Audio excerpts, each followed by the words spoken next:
Hello, pre-algebra. Mr. Lawrence here with your Philip lesson. I don't know if you're paying attention, but notice here is the answer key to tonight's homework. Look, a truly academic math student, a kid who wants to do well, wants to check their work as they go. My honors kids asked me to start posting the answer keys, and I thought, you know what, my pre-algebra kids deserve that too. So here we go. I'm going to scroll through it, and I'll talk about them briefly.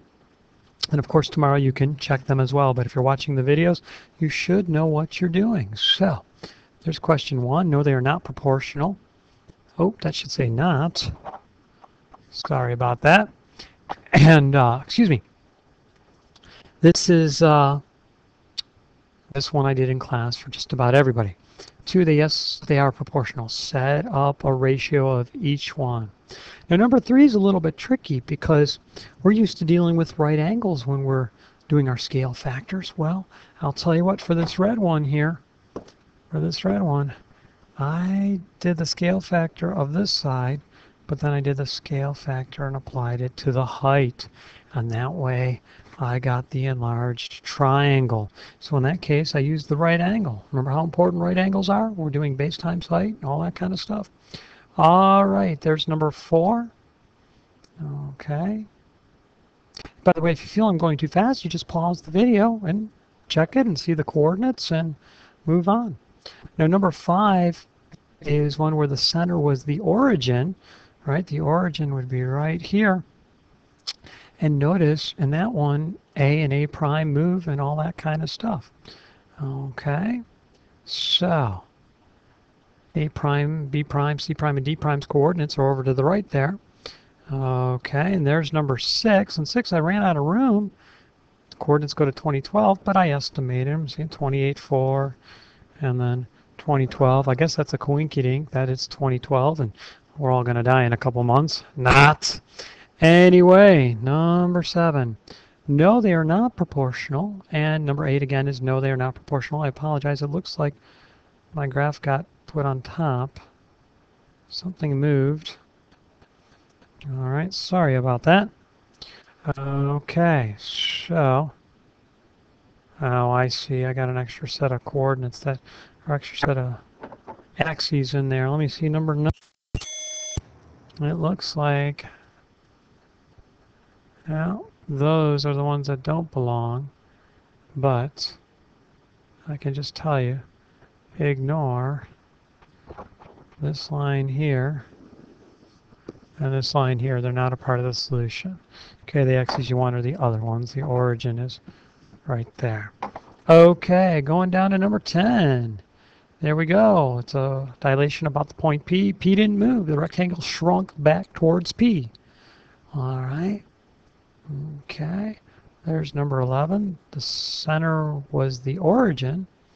And so in that one, all the points moved.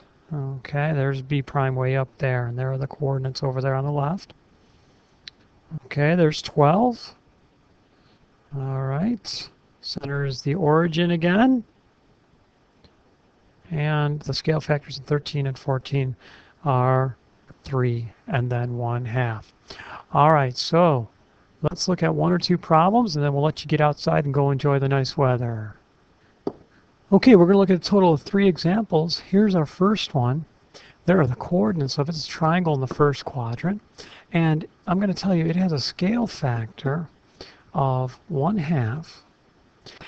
And its center is going to be point A. All right? This is a real easy problem. We see how long it is from A to B. It's 1, 2, 3, 4 units. The new one has to be only 2 units. So from A, because A will not move, that'll actually become point A prime. It won't move. I'll go 1, 2. All right, so that'll be the new B prime. So that'll get smaller. Now, C, it is going to have to come down. Let's see. If I go up to C, I'm going to go 1, 2, and then 1, 2, 3, 4, 5, 6. Right? Kind of if I go right 2, run 2, and then up 6. Well, if I cut each of those in half, then I'll go right 1, up 3. Right, 1, 1, 2, 3. And there is your new C. And notice I got the right angle. Boom. Boom. Do you see I did that? I used the slope. They didn't give me a right angle, and so I used the slope. I went, the original C had to be halfway between A and B. My C prime is halfway between A prime and B prime. And it has to be half the distance up. It was 6 up, and now it's only 3 up. It was 6, and now it's only 3. Okay, there you go. That's example number 1. That's about point A. All right, hold on one second. Let me get example 2 up here. Okay, here I have a quadrilateral, and the coordinates for G, I'm not in right mode. The coordinates for G are -1, 1. Coordinates for H are at -2, 3. Coordinates for I are at -4, 1, 2, 3, 4, -4, 4. And the coordinates for J are at -4, 0. And this time I'm going to tell you the scale factor. The scale factor is going to be 2. All right. The center is going to be the origin. The center is the origin on this one. So this is the center.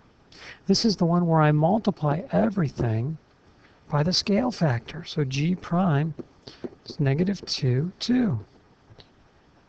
-2, 1, 2. There's G prime. Okay.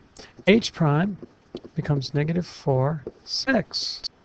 1, 2, 3, 4, 1, 2, 3, 4, 5, 6. And there's H prime.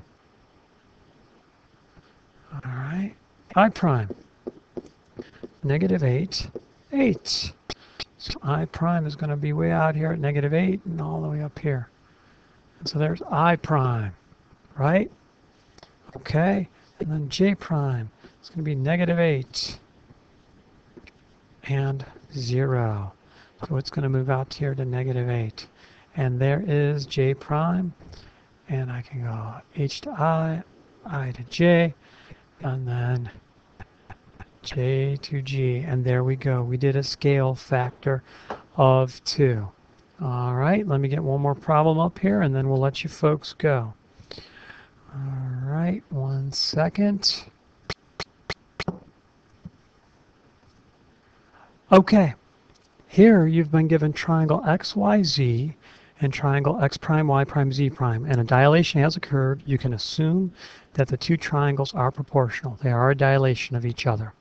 I want you to determine the scale factor. Now notice we went black to blue, not blue to black.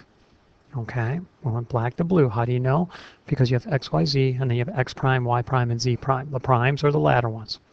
All right, so if you have to determine the scale factor and what the center was.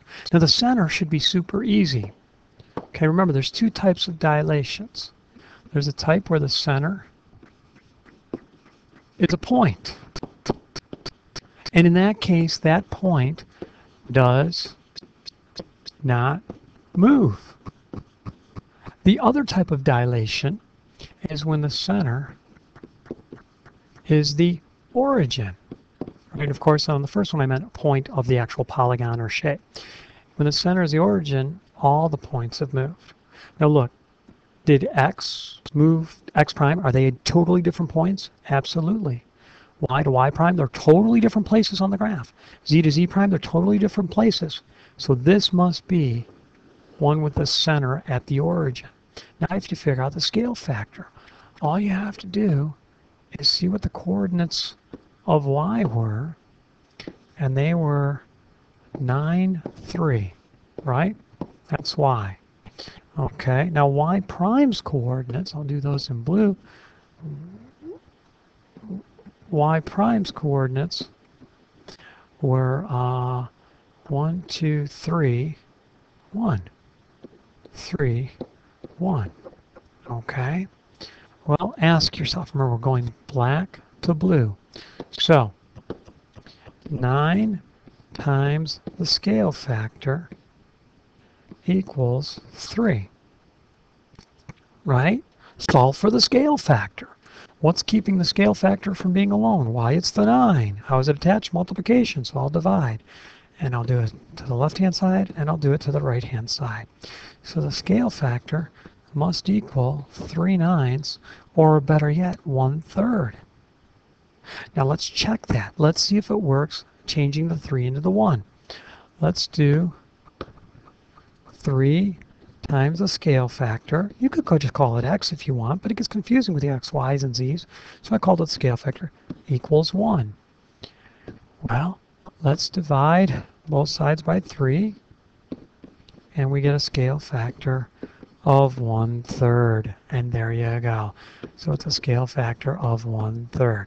Okay, I suggest you might want to watch this again and see how I did it. Come in with questions tomorrow, because if you can ask questions before we take the formative assessment, you might get it done beforehand, and then you can get your homework done for the weekend. It's a strong possibility. All right, Mr. Lawrence signing off. Have a good night, everybody.